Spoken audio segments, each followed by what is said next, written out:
Well, I'm not going to make the introductions very elaborate tonight because there are quite a few of us, but I just want to say our next performer is a wonderful poet that's worked with Dodo Modern Poets on many occasions over the last couple of years.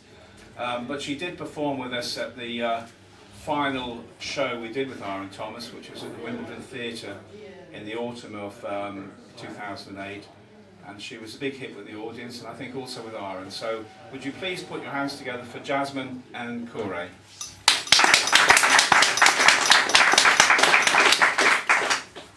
Good evening, how are you? Good. Serious. I'm going to start with a new piece, newish, because I am not very old, and I'm humbled a lot of the time by other writers, and this is kind of about that, and it's called First because this is my first publication.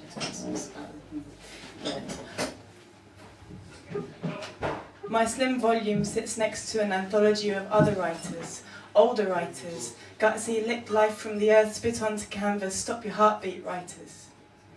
It rustles. Sidelong, shy glance, smoothing down its shirt, says to me, when I grow up, I want to be like that.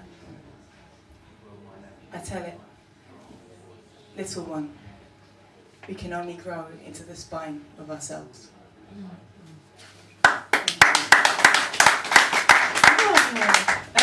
The only reason I'm doing this next piece is because Irene said that she liked it, and I remember kind of meeting her. She's a small kind of woman, and I thought, and she kind of, but she was very like, what's the word? Piercing in her gaze. So I was kind of like rattling around in my sort of insecurity, doing a gig, whatever. And she kind of came up and she went, I really like that piece you did about your mum. I was like, oh, okay. And it kind of like threw me. A lot, if not, or maybe about 2/3 of what I write is about family. They are amazing and frustrating and sad and joyous at the same time. And so this is a piece for both my mum and my grandma, and it's called Believer. Mum was singing, tuneless as a flute up a bum. Cockney lace melody seeping upwards like smoke, and I saw her face. Now I'm a believer. I'm dominoes clattering down the stairs as she calls out, have you got a coat on? And I go, oh, Mum! And slam the tail of her tune in the door. I couldn't wait to leave. But in the time I was away, someone turned up the heat and sped up the timer, and now her melting edges drip the whole house damp and live. Iron on, kettle on, milk out. Our tightly run ship tips off her memory's fraying edge into today. The frantic search for her glasses. Her face is flushed the exact same scarlet as her own mother. The day she flew, madness like a raging pricked balloon around her small flat. Hold the family photos polished daily like prayer against the walls, where they fell crooked and splayed as her paralysed corpse in the bath. And I say, they're on your head, Mum. And she laughs, points at me, sings. Then I saw her face. Now I'm a believer, but stumbling. Because in the mirror she can see Grandma's pinched old white skin and cooked fish eyes blank at the hospital. Her pleading with rainstorm tears, it's me, Mum, it's me. Before the nurses push us out.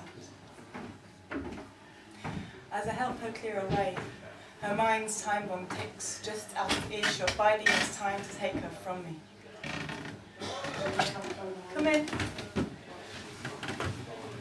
Hi. Hi, have a seat. Is this the thing for Ronnie? Thank you. Choked and joking, I promise I will never let strangers wipe her behind. Laugh. But one eye flicks to the door. Because I am scared. To watch the way the uncoiling ends of her mind fall slowly like fresh pasta, aged too heavy and soft to hold itself up. A child soldier with no training, I collect strength to catch her on the day when the last elastic nerve snaps. And she falls thump in the bath like grandma. When the stroke like a gun blows the last fuse, I'll will her to sing those words as if they could pull her out. Jam sticks in unslammed doors before my voice locked in hers. I have to finally say, do you remember me, Mum? So tonight, I'll leave all doors open.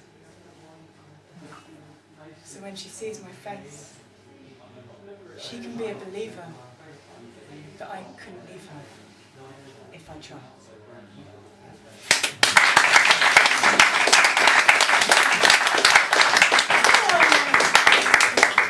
You just don't know how you're going to feel when you're doing a piece. It kind of shook me a bit. This is a poem by Irene that I'm going to read. It's called it's called Daughter. Ooh! Just give me a tiny bit more. Just a little bit. Okay. Sorry. Yeah, I'll explain actually why it's relevant afterwards. Cold like a starfish, my daughter bites her own tail, brought in by breakers. She rests on a sandbank. I watch her breath awash in sleep. The moon lights her watery face. Stranded in dreams, she smiles in sleep. I paddle in the shallows, fall and swirl in the eddies of her hair, moonlit and fantastic, gathering strength for the turn of tide. In the early morning, I'll leave her curled in froth. That's from Iron. Yeah, I apologise in advance. A lot of what I write about is quite sombre, serious. But one of the reasons I was moved to do this, to be part of this evening, is because I also lost my father in the summer, sorry. Forgetting the details already, from a similar illness. And this is about that, and so it's also, by extension, for anyone who's ever lost someone. And it's called Rest.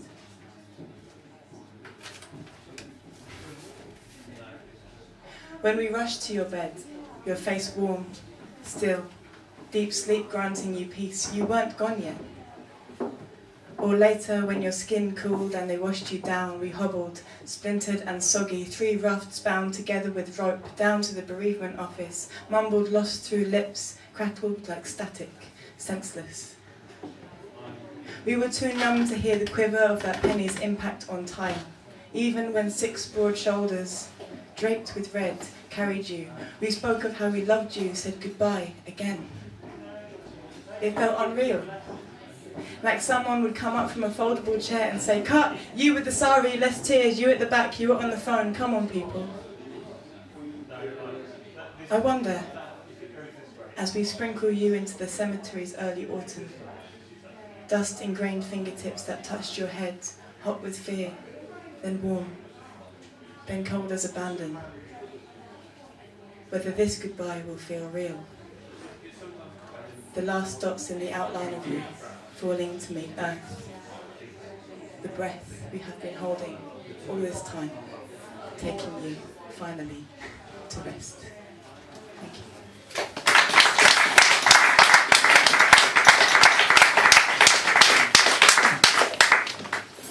More applause, please, for Jasmine.